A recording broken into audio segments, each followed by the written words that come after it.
नमस्कार दोस्तों। स्वागत है आपका हमारे इस डिजिटल प्लेटफॉर्म पर, जहाँ पर हमारी जीके जीएस वाली सीरीज चल रही थी।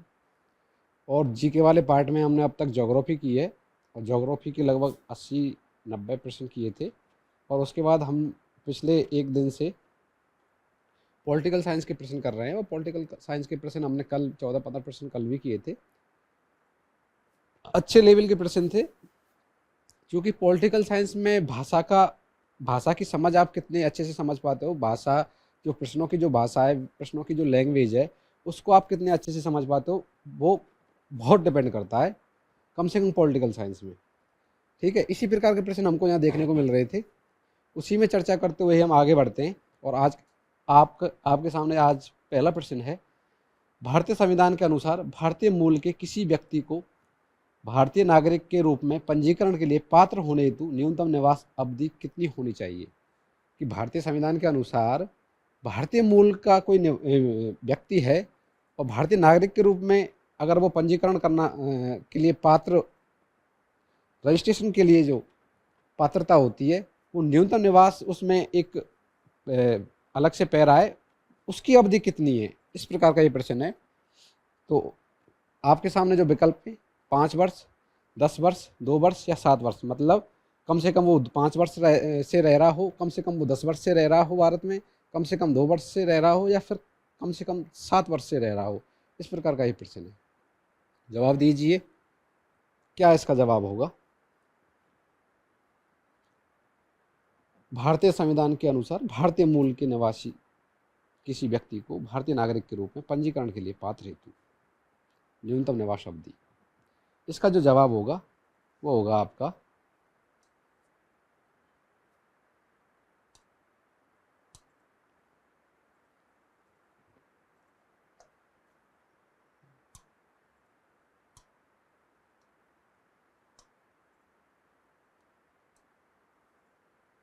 इसका जो जवाब होगा वो होगा 7 वर्ष।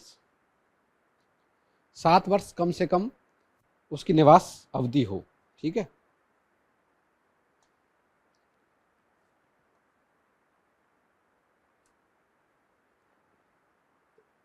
अगले प्रश्न पर चर्चा करते हैं। यह नागरिक अधिनियम 1955 के तहत, नागरिक अधिनियम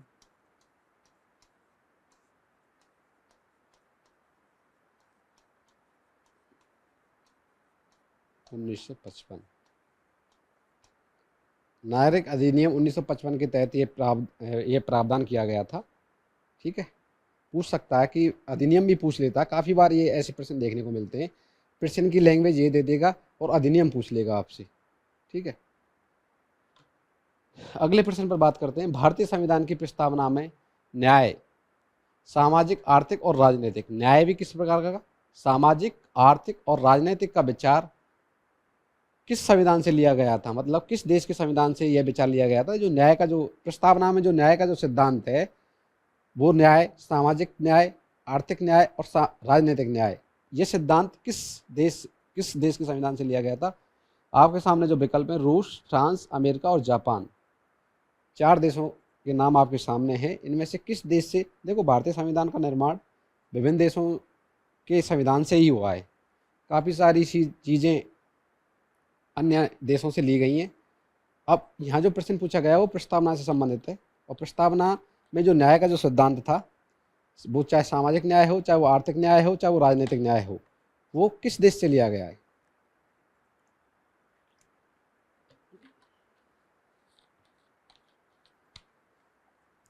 प्रस्तावना नेहरू जी द्वारा 26 नवंबर 1949। प्रस्तावना, जिसे संविधान की आत्मा कहा गया है,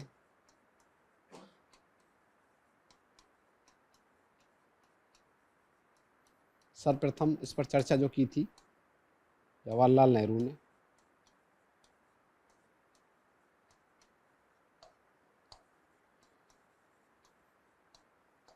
26 नवंबर 1949 को यह प्रस्तावना संसद में रखी थी, जिसे 26 जनवरी 1950 को मान लिया गया था, ग्रहण कर लिया गया था। तो ये जो प्रस्तावना थी इसमें न्याय का सिद्धांत था, और जो न्याय का सिद्धांत लिया गया था वो रूस से लिया गया था। आपका जो जवाब होगा रूस होगा।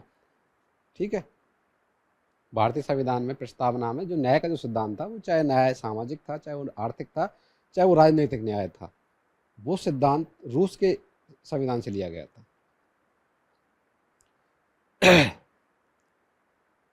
अगले प्रश्न पर बात करते हैं, और अगला प्रश्न आपके सामने है। भारतीय संविधान के निम्नलिखित में से किस अनुच्छेद में यह वर्णन है कि सार्वजनिक संपत्ति को सुरक्षित रखना और हिंसा से दूर रहना भारत के प्रत्येक नागरिक का कर्तव्य है? और आपके सामने जो विकल्प दिए गए हैं, अनुच्छेद 51A(I), अनुच्छेद 51A(F), अनुच्छेद 51A(K) और अनुच्छेद 51, इनमें से कौन सा विकल्प है जो यह वर्णित करता है कि सार्वजनिक संपत्ति को सुरक्षित रखना और हिंसा से दूर रहना भारत के प्रत्येक नागरिक का कर्तव्य है? दीजिए जवाब। अच्छा प्रश्न है, बहुत अच्छा प्रश्न है।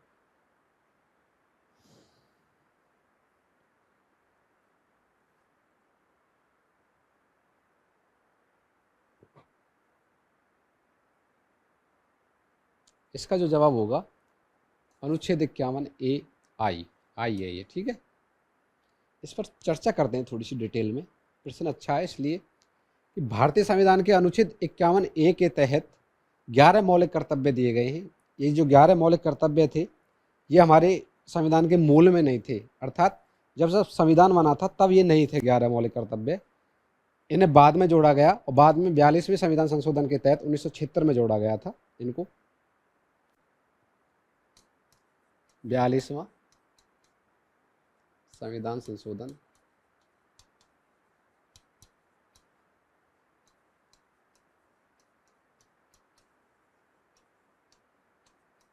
1976।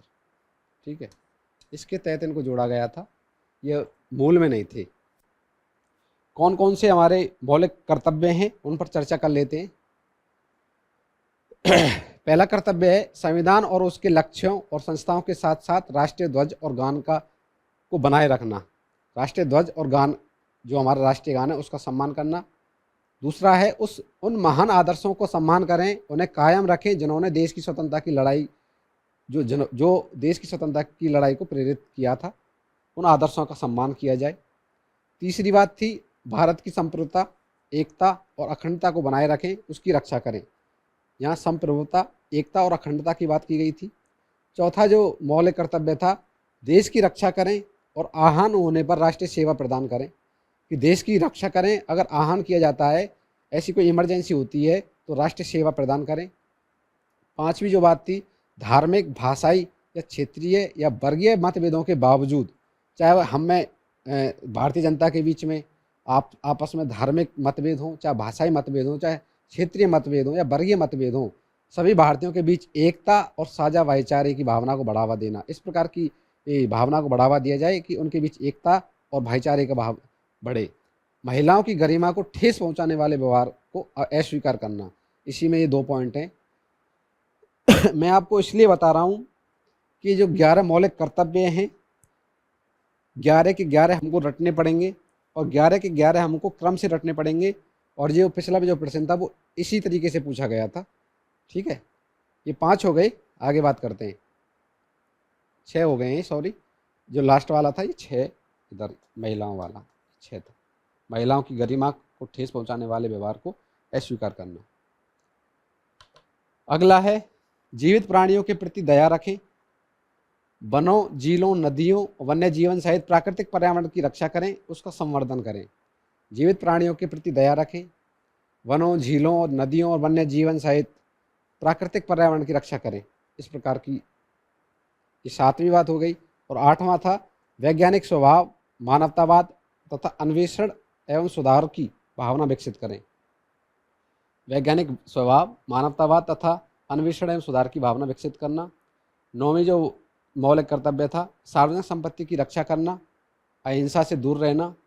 10वां था व्यक्तिगत और सामूहिक गतिविधियों के सभी क्षेत्रों में उत्कृष्टता के लिए प्रयास करना, ताकि देश प्रयास और उपलब्धियों की नई ऊंचाइयों पर पहुंचता रहे। 11वां था माता पिता या संरक्षक द्वारा जैसा भी मामला हो 6 से 14 वर्ष की आयु के बीच के अपने बच्चों या प्रतिपालकों को शिक्षा के अवसर प्रदान करना। ठीक है, 11 हैं और इनको अगर हम ABCD में कन्वर्ट करते हैं, देखिए ये A हो गया, ये B हो गया, ये C हो गया, ये D हो गया, ये E हो गया, ये F हो गया, ये G हो गया, ये H हो गया, ये I हो गया, ये J हो गया। तो जो प्रश्न पूछा गया था वो इसी I से पूछा गया था, सार्वजनिक संपत्ति की रक्षा करना और अहिंसा से दूर रहना। यहीं से प्रश्न पूछा गया था, I, J और K। ठीक है, देखिए डिटेल में इसलिए बताया है, ये हर पॉइंट इसका इम्पोर्टेंट है और हर पॉइंट से प्रश्न बनता है, हर पॉइंट से 11 के 11 याद कर लो, ABCD याद कर लो, इनकी क्रम याद कर लो, कहीं से भी पूछ सकता है। जो पिछला प्रश्न था वो इसी प्रकार का था। और 11वां जो था ये 86वें संविधान संशोधन 2002 द्वारा जोड़ा गया था। ये बाद में इसमें संशोधन फिर किया गया, 86वां और 2002 कब हुआ था, 2002 में इसके तहत 11वां जोड़ा गया था। पहले 10 थे, मूल में बिल्कुल नहीं थे। 42वें संविधान संशोधन 1976 द्वारा इनको जोड़ा गया था, 10 थे। उसके बाद इसमें 86वां संविधान संशोधन 2002 में हुआ, ये 11वां मूल कर्तव्य हमारा जोड़ा गया था, जो 6 से 14 वर्ष के आयु के बच्चों के लिए शिक्षा से संबंधित था। ठीक है, उम्मीद है स्क्रीनशॉट लीजिए इनका। प्रश्न आपका ये था, अनुच्छेद 51A आई इसका जवाब है कि कौन सा अनुच्छेद ये वर्णित करता है कि सार्वजनिक संपत्ति को सुरक्षा रखना और हिंसा से दूर रहना यह प्रत्येक नागरिक का कर्तव्य है। ये आपके सामने 11 मौलिक कर्तव्य हैं और स्क्रीनशॉट लीजिए इसका।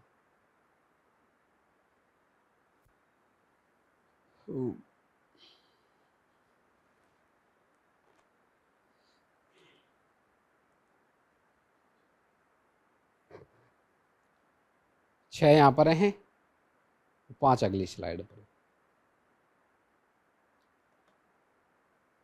लास्ट वाला 11वां जो मूल कर्तव्य था, 86वां संविधान संशोधन 2002 द्वारा इसको जोड़ा गया था।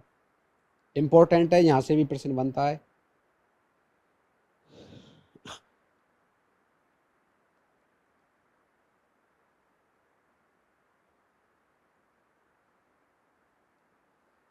ठीक है, आगे बात करते हैं। अगला प्रश्न है, नागरिकता अधिनियम 1955 के अंतर्गत भारतीय मूल के व्यक्ति को भारतीय नागरिक बनने के लिए कितने वर्षों तक भारत में निवास करना आवश्यक है। शुरुआत इसी प्रकार के प्रश्न से हुई थी, थोड़ी सी लैंग्वेज चेंज हुई है। यहाँ भारत नागरिकता अधिनियम 1955 लिखा गया है, बाकी सेम ऑप्शन 7 वर्ष, 3 वर्ष, 5 वर्ष, 10 वर्ष। इसका जो जवाब होगा वो 7 वर्ष होगा। ठीक है, इसी प्रकार का प्रश्न था जो पिछला था।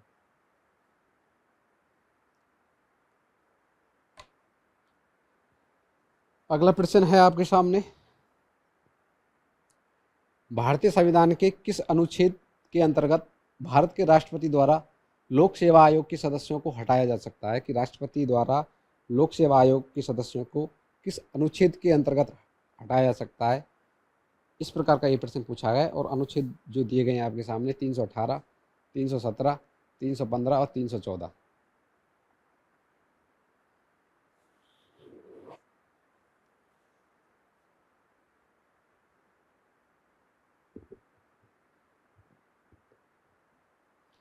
इनमें से एक दो की चर्चा हमने कल भी की थी, बताइए क्या जवाब होगा।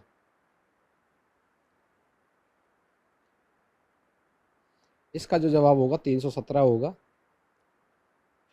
भाग 14। 317 भाग 14। 317 में इस प्रकार का उल्लेख है कि भारत का राष्ट्रपति लोक सेवा आयोग के सदस्यों को हटा सकता है, इस प्रकार का उल्लेख 317 में। अच्छा, 318 में क्या है, कल भी हमने इस पर बात की थी, अनुच्छेद 318 पर। ठीक है, बताइए क्या है 318 में।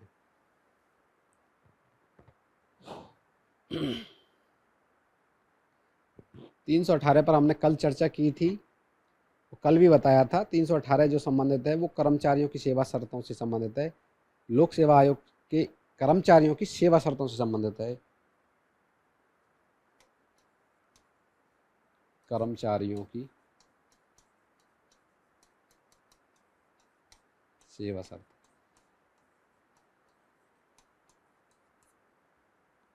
कर्मचारियों की सेवा शर्त से संबंधित है।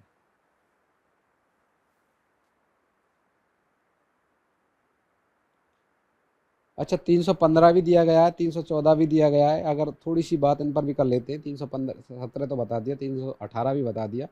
315 था, वो राज्य लोक सेवा आयोग के गठन से संबंधित है। राज्य लोक सेवा आयोग के गठन से संबंधित है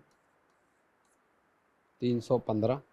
यह जो 315 है, अनुच्छेद 315, इस प्रकार का प्रावधान भी करता है कि अगर दो राज्य या दो से अधिक राज्य, ये इसमें ये तो लिखा ही हुआ है, जो पहला पॉइंट है कि प्रत्येक राज्य का एक लोक सेवा आयोग होगा, लेकिन यह इसमें यह भी प्रावधान है कि अगर दो राज्य या दो से अधिक राज्य चाहे तो मिलकर साझा अपना एक लोक सेवा आयोग बना सकते हैं। कि जरूरी नहीं है कि प्रत्येक राज्य का अलग अलग हो। मान लो कि राजस्थान और उत्तर प्रदेश, या फिर राजस्थान, उत्तर प्रदेश और मध्य प्रदेश तीनों मिलकर, दोनों मिलकर इस प्रकार का आयोग मिलकर भी बना सकते हैं। इस प्रकार का प्रावधान यहाँ पर किया गया है। ये इंपॉर्टेंट पॉइंट है, यहाँ से प्रश्न बन भी सकता है, अच्छे लेवल का प्रश्न बनेगा वो यहाँ से बन सकता है। ठीक है, 315 में लोक सेवा आयोग के गठन से संबंधित है, ये तो सभी को पता है। लेकिन अगर दो या दो से अधिक राज्यों का साझा अगर लोक सेवा आयोग हो, तो इस प्रकार का उल्लेख कहाँ पर है, वो भी 315 में है। ठीक है, 314 को निर्वासित कर दिया गया है, मतलब वर्तमान में अब ये नहीं है, हटा दिया गया है इसको, 314 को। 314 स्वतंत्रता से पहले कुछ कुछ कर्मचारियों की सुरक्षा से संबंधित था। हो सकता है वो अंग्रेजों के समय की जो कर्मचारी थे उनसे संबंधित था। ये अब हटा दिया गया है। अगले प्रश्न पर बात करते हैं। निम्नलिखित में से कौन सा अधिनियम भारत में उच्च न्यायालयों की स्थापना से संबंधित है? इनमें से कौन सा अधिनियम है जो भारत में उच्च न्यायालयों की स्थापना से संबंधित है? आपके सामने जो विकल्प हैं, भारत सरकार अधिनियम 1861, भारत परिषद अधिनियम 1861, भारत उच्च न्यायालय अधिनियम 1861 और भारतीय संविधान अधिनियम 1945। 1861 तो 3 जगह भी दिया गया है और उत्तर आपका 1861 ही है। लेकिन भाषा पर ध्यान दीजिए, भारत सरकार अधिनियम, भारत परिषद अधिनियम या भारतीय उच्च न्यायालय अधिनियम? बताइए क्या जवाब होगा इसका।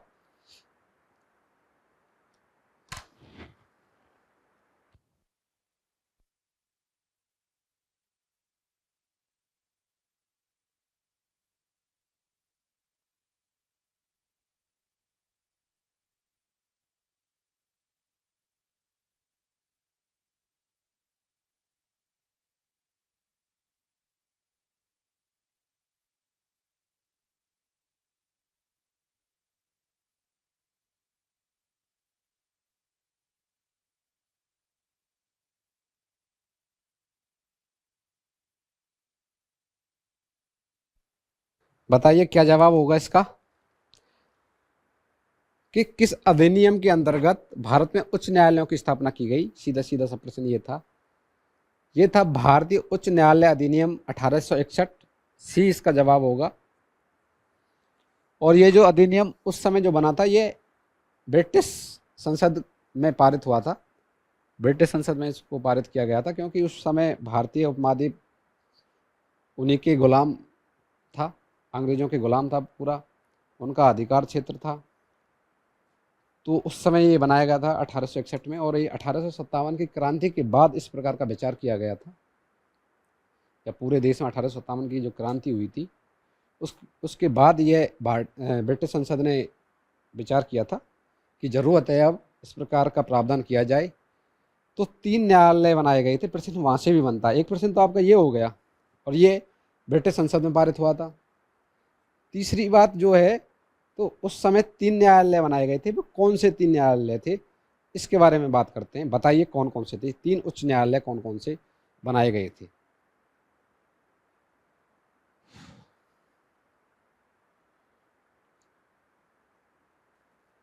बताइए, प्रश्न बनता है वहाँ से भी कि भारतीय उच्च न्यायालय अधिनियम 1861 के अंतर्गत 3 न्यायालयों की स्थापना की गई थी, तो वो 3 न्यायालय कौन कौन से थे? सुमेलित करवा सकता है, 4 देगा, पूछ सकता है इनमें से कौन सा नहीं है, 1 देगा, 3 अलग दे देगा, बोलेगा इनमें से कौन सा है। ठीक है, तो बताइए कौन सा? 3 थे।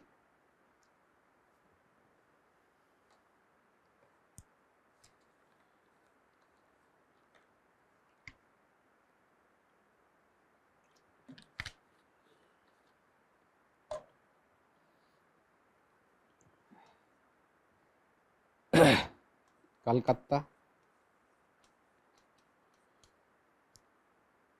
बम्बई, जो वर्तमान में मुंबई है, जो ये बम्बई था उस समय, और मद्रास जो चेन्नई का पार्ट था। 3 जगह ये न्यायालय खोले गए, वो स्थापित किए गए थे, कलकत्ता, बम्बई और मद्रास। ठीक है, उम्मीद है आपको पॉलिटिकल साइंस में इंटरेस्ट आ रहा होगा।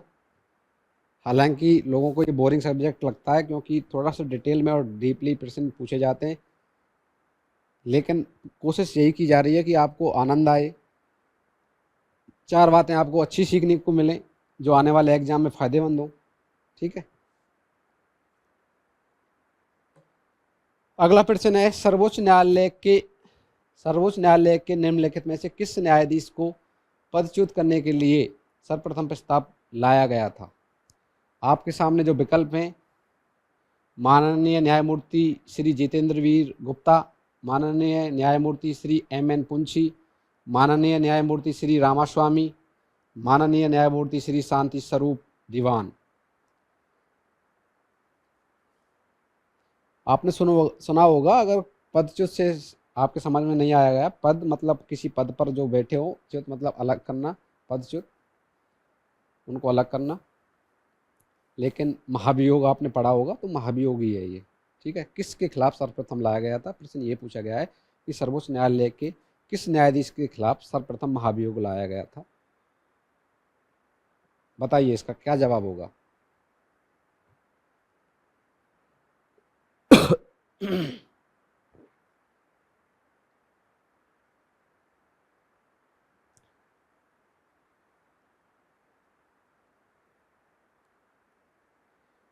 न्यायमूर्ति रामास्वामी के खिलाफ ये लाया गया था सर्वप्रथम, और 1993 में लाया गया था। इनके खिलाफ लाया गया था, 1993 में लाया गया था महाभियोग। ठीक है,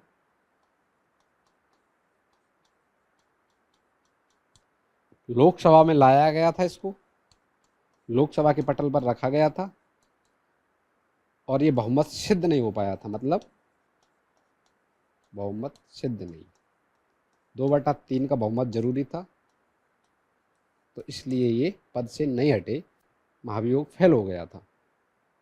ठीक है, 1993 में सर्वप्रथम रामास्वामी, लोकसभा में बहुमत सिद्ध नहीं। 3 से 4 बातें यहाँ हमने पढ़ी हैं, और जो महाभियोग का जो उल्लेख है वो अनुच्छेद 124 में है। इसके अनुच्छेद 124 में इसका उल्लेख है। ठीक है, महाभियोग का, सर्वोच्च न्यायालय के न्यायाधीश के खिलाफ जो महाभियोग लाया जाता है उसका उल्लेख अनुच्छेद 124 में दिया गया है कि लाया जा सकता है, और किसी भी सदन में लाया जा सकता है, लेकिन जो बहुमत होगा वो 2/3 होना, 2/3 से ज़्यादा होना चाहिए, लेकिन इतना नहीं हुआ था, इसलिए ये रद्द हो गया। ये प्रस्ताव लाया गया लेकिन असफल रहा। ठीक है, अगले प्रश्न पर बात करते हैं। अगला प्रश्न है, किस रिट के तहत न्यायालय, निचले न्यायालय या किसी अन्य प्राधिकारी को उसके समक्ष लंबित मामले को उच्च प्राधिकारी या न्यायालय को स्थानांतरित करने का आदेश देता है? वो कौन सी रिट है? रिट तो आपने पढ़ी होंगी, 5 प्रकार की रिटें। न्यायालय या उच्चतम न्यायालय जो रिट जारी करता है वो 5 प्रकार की होती हैं। तो किस रिट में इस प्रकार का विवरण दिया गया है कि निचले न्यायालय या किसी अन्य प्राधिकारी को उसके समक्ष लंबित मामलों को उच्च प्राधिकारी या न्यायालय को स्थानांतरित करने का आदेश देता है? क्या वो परमादेश है? क्या वो बंदी प्रत्यक्षीकरण है? क्या वो प्रतिषेध है? क्या वो उत्प्रेषण है? बताइए इसका क्या जवाब होगा आप? 4 विकल्प आपके सामने दिए गए हैं, परमादेश, बंदी प्रत्यक्षीकरण, प्रतिषेध और उत्प्रेषण। इसका जो जवाब होगा उत्प्रेषण होगा। 5 प्रकार की रिट जारी होती हैं, उनके बारे में थोड़ी सी चर्चा कर लेते हैं क्योंकि रिट से प्रश्न काफ़ी बार पूछे जाते हैं।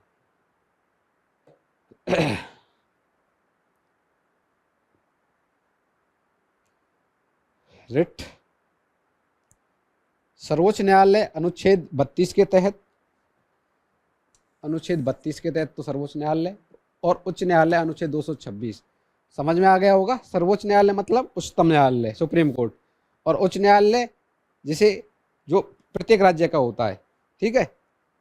ये अनुच्छेद 226 के अंतर्गत रिट जारी करते हैं और ये 5 प्रकार के रिट जारी करते हैं, ठीक है। और जो रिट है वो आपके सामने है। पहली जो रिट है बंदी प्रत्यक्षीकरण, दूसरी जो रिट है परमादेश, तीसरी जो रिट है प्रतिषेध, और चौथी जो रिट है उत्प्रेषण, और 5वीं जो रिट है अधिकार परीक्षा। थोड़ा सा मिल गया है ये पूरा, लेकिन मैंने यहाँ जो नंबरिंग की है अब इस देख सकते हो कि 5 प्रकार के रिट जारी करता है सर्वोच्च न्यायालय। ये भी प्रश्न पूछ सकता है कि सर्वोच्च न्यायालय किस अनुच्छेद के अंतर्गत रिट जारी करता है, उच्च न्यायालय किस अनुच्छेद के अंतर्गत रिट जारी करता है। तो आपके सामने दी गई हैं 32 और 226 के अंतर्गत ये रिट जारी करते हैं। 5 प्रकार की रिट आप स्क्रीनशॉट लीजिए इसका आराम से और समझिए। पहली है बंदी प्रत्यक्षीकरण, जो गैर कानूनी रूप से हिरासत में लिए गए व्यक्ति को रिहा करने के लिए जारी की जाती है। कि कोई व्यक्ति अगर गैर कानूनी रूप से हिरासत में लिया गया है तो उसको जारी करने के लिए सर्वोच्च न्यायालय या उच्च न्यायालय रिट जारी कर सकता है।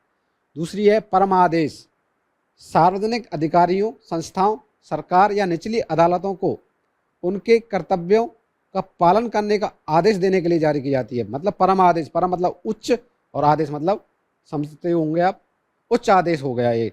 तो सार्वजनिक अधिकारियों, संस्थाओं, सरकार या निचली अदालतों को उनके कर्तव्यों का पालन करने के उद्देश्य से इस प्रकार की रिट जारी की जाती है। तो ये हो गया परम आदेश। तीसरी है प्रतिषेध।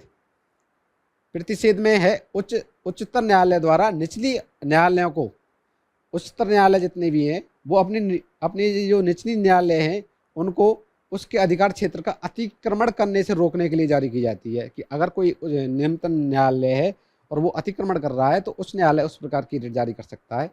चौथा है उत्प्रेषण, निचली न्यायालय या न्यायाधिकरण के आदेश को रद्द करने के लिए अगर किसी निचली न्यायालय ने या न्यायाधिकरण ने कोई आदेश जारी किया है, उसको अगर रद्द करेगा, उससे जो ऊपर वाला जो न्यायालय होगा, उच्च न्यायालय होगा, तो वो इसके तहत, उत्प्रेषण के तहत उसको रद्द कर सकता है। और यहीं से हमारा ये प्रश्न पूछा गया था।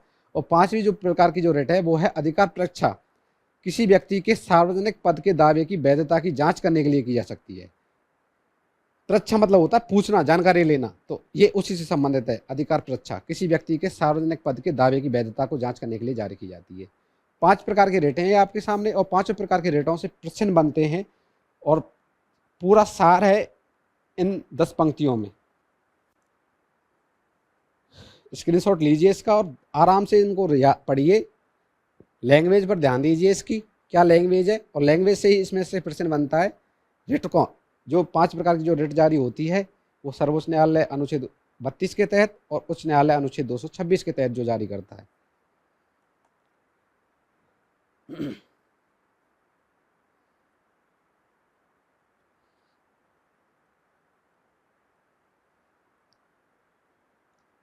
इनको अम्बेडकर जी ने संविधान की आत्मा या हृदय का था, आत्मा और हृदय का था इन रिट को, जो 5 प्रकार की जो रिट जारी होती हैं इन्हें। इसका उत्तर बता ही दिया, उत्प्रेषण। अगला प्रश्न है आपके सामने, भारतीय संविधान का निम्नलिखित में से कौन सा अनुच्छेद संघ की कार्यकारी शक्ति की सीमा से संबंधित है? संघ की कार्यकारी शक्ति की सीमा से संबंधित कौन सा अनुच्छेद है? अनुच्छेद 70, अनुच्छेद 78, अनुच्छेद 73, अनुच्छेद 61। बताइए, भारतीय संविधान का निम्नलिखित में से कौन सा ऐसा अनुच्छेद है जो संघ की कार्यकारी शक्ति से संबंधित है? पढ़ी होंगी शक्तियां आपने। वहीं से ये प्रश्न पूछा गया है।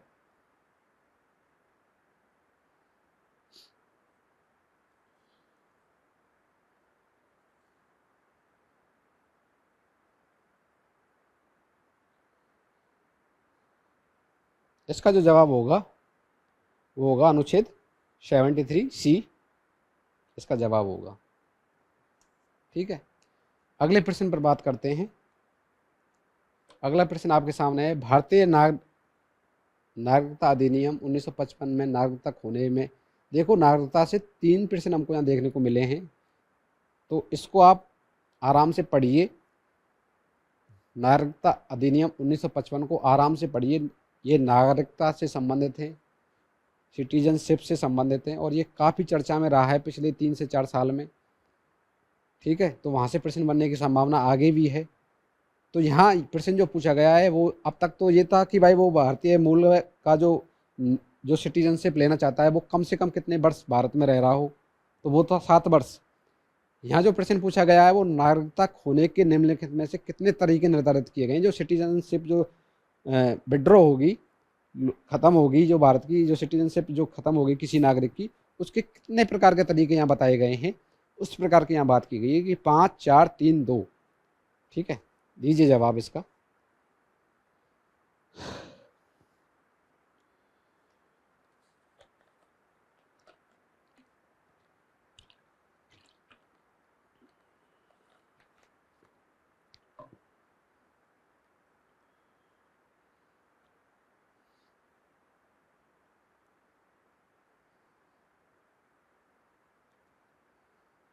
इसका जो जवाब होगा वो 5 तरीके बताए गए हैं जो जो सिटीजनशिप खोने से संबंधित है। 5 तरीके का विवरण वहाँ दिया गया है।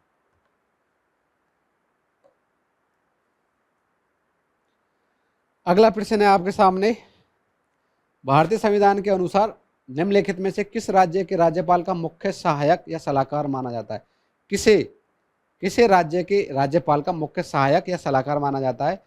मुख्य सचिव को माना जाता है, उच्च न्यायालय के मुख्य न्यायाधीश को माना जाता है, राज्य के मुख्यमंत्री को माना जाता है, महाधिवक्ता को माना जाता है, एडवोकेट जनरल को माना जाता है? बताइए, इनमें से किसको राज्य के राज्यपाल का मुख्य सहायक या सलाहकार माना जाता है?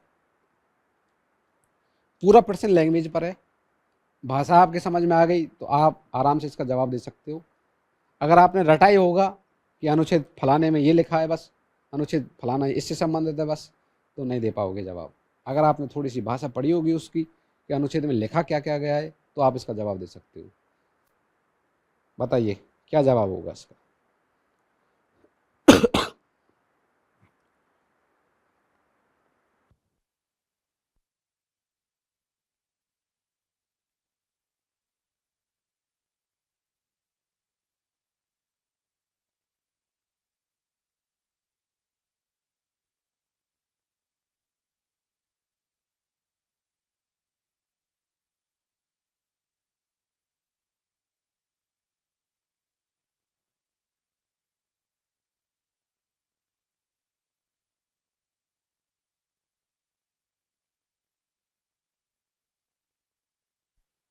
इसका जो जवाब होगा राज्य के मुख्यमंत्री।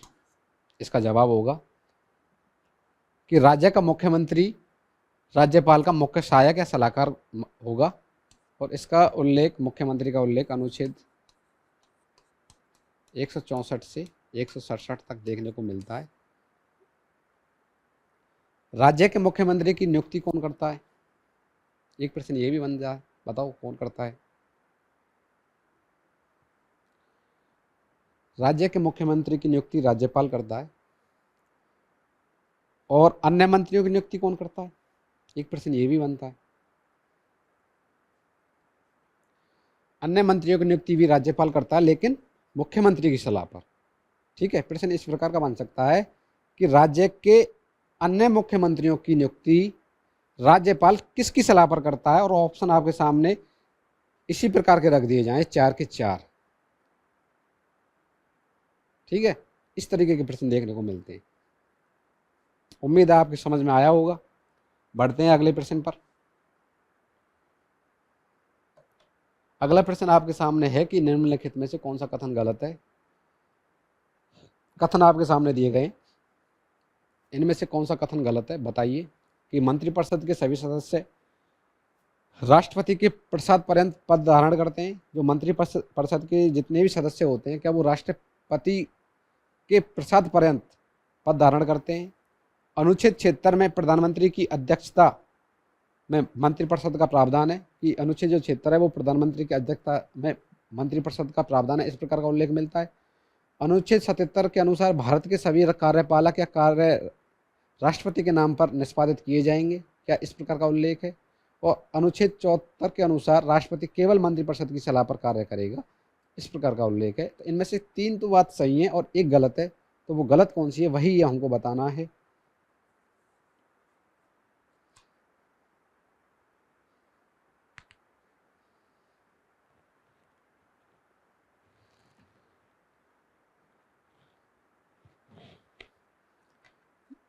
इसमें जो गलत है वो ये है,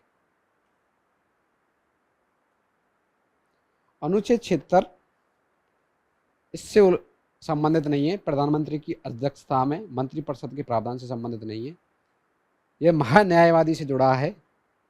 अनुच्छेद 76, अनुच्छेद जो 76 है वो महान्यायवादी से जुड़ा है, महान्यायवादी। और जो ये जो उल्लेख है ये अनुच्छेद 74 में है, ठीक है।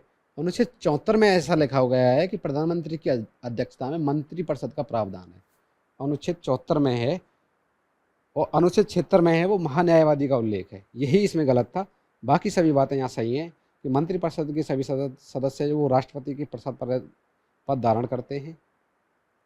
अनुच्छेद 77 के अनुसार भारत सरकार के सभी कार्यपालक कार्य राष्ट्रपति के नाम पर निष्पादित किए जाएंगे, ये बिल्कुल बात सही है। अनुच्छेद 74 के अनुसार राष्ट्रपति केवल मंत्रिपरिषद की सलाह पर कार्य करेगा, ये भी बात सही है, ठीक है। आगे बात करते हैं।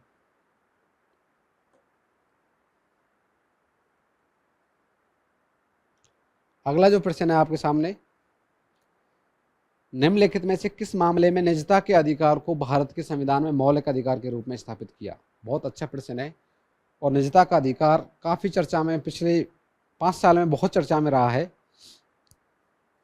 निजता आप समझते होंगे, प्राइवेसी, जिसे हम प्राइवेसी कहते हैं, उससे संबंधित है। तो एक मामला बना था, वो कौन सा मामला था जिस पर सुप्रीम कोर्ट ने इस पर एक निर्णय दिया था। वो मामला था, क्या न्यायमूर्ति के.एस. पुट्टास्वामी बना भारत संघ, मिनर्वा मिल्स लिमिटेड बना भारत संघ, गोकलनाथ बना पंजाब राज्य, एस.आर. बोमई बना भारत संघ।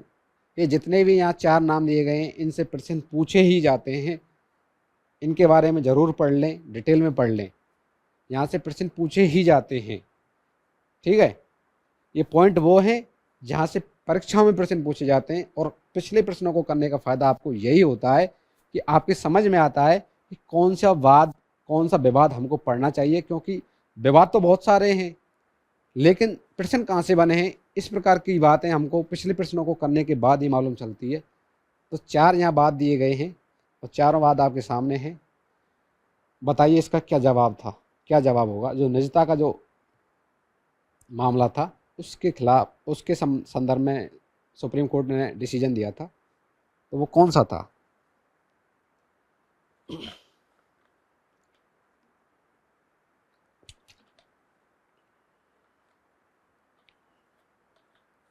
निजता के अधिकार को मौलिक अधिकार के रूप में संदर्भित किया था। बहुत अच्छी लैंग्वेज है, यहाँ पर ध्यान करने योग्य। इसका जो जवाब होगा न्यायमूर्ति के.एस. पुट्टास्वामी बना भारत संघ, इसका जवाब होगा। और ये जो निर्णय दिया गया था वो दिया गया था 24 अगस्त 2017, हाल फिलहाल का, ज़्यादा पुरानी बात नहीं है। 24 अगस्त 2017 डेट याद करने योग्य है, पूछ सकता है कि कब दिया गया था। न्यायमूर्ति के.एस. पुट्टास्वामी बना भारत संघ, निजता का अधिकार संविधान का मौलिक अधिकार होगा, इस प्रकार का संदर्भ सुप्रीम कोर्ट ने दिया था। और निजता का अधिकार आप समझते होंगे कि निजता का अधिकार व्यक्तिगत स्वायत्तता, गरिमा और पहचान से संबंधित है। कि उसे सामने वाले की जानकारी के बिना लीक नहीं कर सकते। मान लो मेरी कोई जानकारी है, मेरी अनुमति के बिना दूसरा व्यक्ति उसको लीक नहीं कर सकता, दूसरा व्यक्ति उसको अपने उपयोग में नहीं ले सकता, दूसरा व्यक्ति अपने किसी भी कार्य के लिए नहीं ले सकता जब तक कि मैं उस पर अपनी सहमति दर्ज ना करूं। ये निजता है। मेरे से संबंधित कोई जानकारी है, मेरे से संबंधित कोई भी चीज़ है, ठीक है, अगर सामने वाला व्यक्ति मेरे से पूछे बिना मेरी जानकारी को या मेरे से संबंधित किसी सामग्री को साझा कर रहा है तो वो निजता का हनन माना जाएगा। इस प्रकार का ये वाद था, ठीक है। कोशिश की है बहुत इजी लैंग्वेज में आपको समझाने की। बाकी वाद विवाद अगर आप पढ़ोगे तो डिटेल में काफ़ी मिल जाएंगे, लेकिन प्रश्न कहाँ से बनता है, इस प्रकार की बातें आपकी समझ में आ गई होंगी। अगला प्रश्न है, भारत के राष्ट्रपति के चुनाव में निम्नलिखित में से कौन कौन शामिल होते हैं। प्रश्न बहुत पूछे जाते हैं राष्ट्रपति से संबंधित। बताइए, लोकसभा के निर्वाचित सदस्य, राज्यसभा के सभी सदस्य, राज्य विधानसभा के निर्वाचित सदस्य या राज्य विधान परिषद के निर्वाचित सदस्य।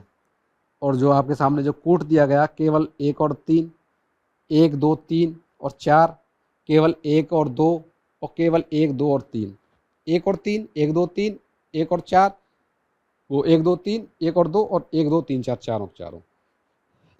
कि राष्ट्रपति के चुनाव में कौन कौन भाग लेता है, और राष्ट्रपति के चुनाव से संबंधित बहुत सारे प्रश्न हमको देखने को मिलते हैं। और अनुच्छेद 54 में इसका उल्लेख है राष्ट्रपति चुनाव का। एकल संक्रमणीय पद्धति से ये चुनाव होता है।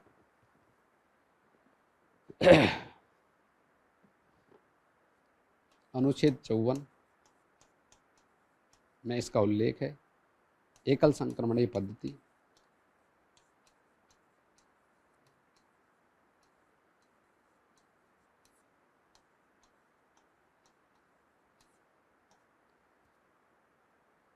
अब प्रश्न ये बना है कि कौन कौन इसमें सम्मिलित होते हैं। इसमें एक शब्द आ रहा है निर्वाचित। अगर 2 वर्ड आपने समझ लिए तो आप इसका जवाब आसानी से दे दोगे। निर्वाचित और मनोनीत। निर्वाचित जो चुने जाएं, चुन कर आए, कोई चुनाव लड़े, मतदान लड़े, लिख देता हूं यहां, निर्वाचित जो चुने जाएं, कि भाई 2 लोगों के बीच कोई चुनाव हुआ है, उनमें से कोई एक चुना जाए, 2 या 2 से अधिक लोगों के बीच। और मनोनीत, अगर आपके 2 वर्ड समझ में आ गए तो इसका जवाब दे दोगे। जो नामित हों, जिनको नामित किया जाए कि भाई राष्ट्रपति या फिर कोई भी अधिकारी इस प्रकार कोई भी डिपार्टमेंट में हो, या यहाँ हम अगर राष्ट्रपति की बात कर रहे हैं तो राष्ट्रपति 12 एंग्लो इंडियन राज्यसभा में, 2 लोकसभा में, जिसको अब तो हटा दिया गया है, खैर, चुनता है, वो मनोनीत करता है। नामित, तो मनोनीत का मतलब वहाँ नामित से हो गया, और निर्वाचित का मतलब जो चुने जाएं उससे हो गया। अच्छा, इसमें जो भाग लेगा, आप एक कॉमन सेंस वाली बात लगाओ कि अगर राष्ट्रपति 12 सदस्य तो राज्यसभा में और 2 अब तक लोकसभा में थे, 14 सदस्य ये हो गए, इनको मनोनीत करता है। और मान लो कि कोई राष्ट्रपति रहा है, उसने 12 और 14 2 इनको निर्वाचित किया है, फिर वो अगला चुनाव लड़ने जा रहा है, तो 14 मान लो कि उसके संदर्भ में ही वो वोट डालें, जो 14 व्यक्ति जो मनोनीत हुए थे दोनों सदनों में। तो इस प्रकार की बातें वहाँ हो सकती हैं। तो वो तो भाग लेंगे ही नहीं। जो निर्वाचित होंगे, जो चुनकर जाएंगे लोगों के बीच से, वो उसमें भाग लेंगे राष्ट्रपति के चुनाव में। तो इसका जो जवाब होगा, लोकसभा के निर्वाचित सदस्य, एक तो ये हो गया, और राज्य विधानसभा के निर्वाचित सदस्य, ये दोनों भाग लेते हैं। राज्यसभा के सभी सदस्य, जो ये ऑप्शन है ये गलत है। राज्यसभा के भी निर्वाचित सदस्य ही भाग लेंगे, ना कि मनोनीत, ठीक है। इसका जो जवाब होगा ए होगा, 1 और 3, इसका जो जवाब होगा वो ए होगा, ठीक है। आज के प्रश्नों को हम यहीं पर समाप्त करते हैं। मिलते हैं कल फिर नए प्रश्नों के साथ, एक नई सीरीज के साथ। मैं विदा लेता हूँ। नमस्कार, राम राम।